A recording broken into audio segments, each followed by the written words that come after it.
Hello again. Veja só a quantidade de verbos que já apareceram em nossas lições. Ouça-os e tente aprender suas pronúncias.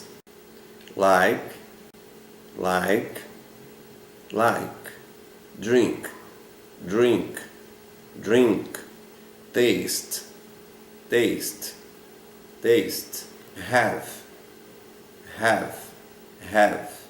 Go, go, go. See, see, see. Sleep, sleep, sleep. Do, do, do. Listen, listen, listen.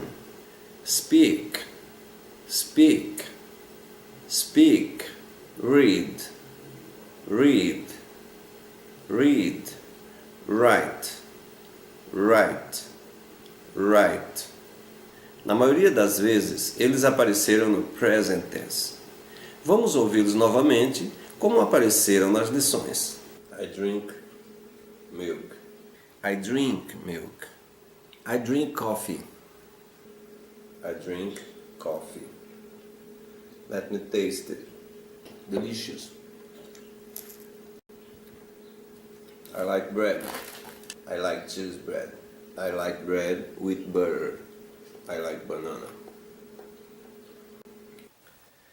JB Lopes, do you like yogurt? Yes, I do. I like yogurt very much. Mané Google, does he like yogurt? No, he doesn't. Have good dreams. Have good dreams. Have a good day. Go ahead. Go ahead. And you, go ahead. Let's go ahead. See you next class. See you next class. Oh, meu amigo, tô ficando bom nisso. Sleep well, my friend.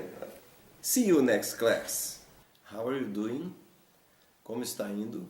See you next class.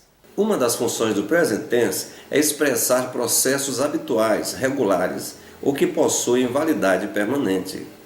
Example 1. I like milk. Expressa um estado permanente, sem alteração. Example 2. I drink milk. Expressa o hábito, o costume de beber leite, que se repete normalmente. Example 3. I speak English. Expressa um processo permanente, a competência, a habilidade de falar inglês.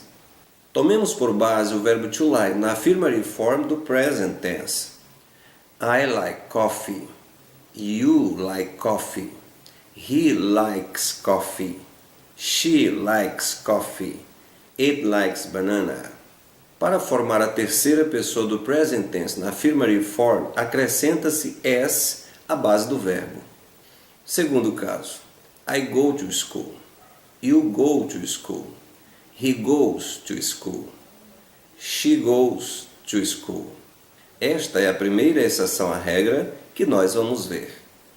Para formar a terceira pessoa do singular do present tense na affirmative form dos verbos terminados em O, acrescenta-se ES à base do verbo. That's all for now. Thanks for watching. See you next class.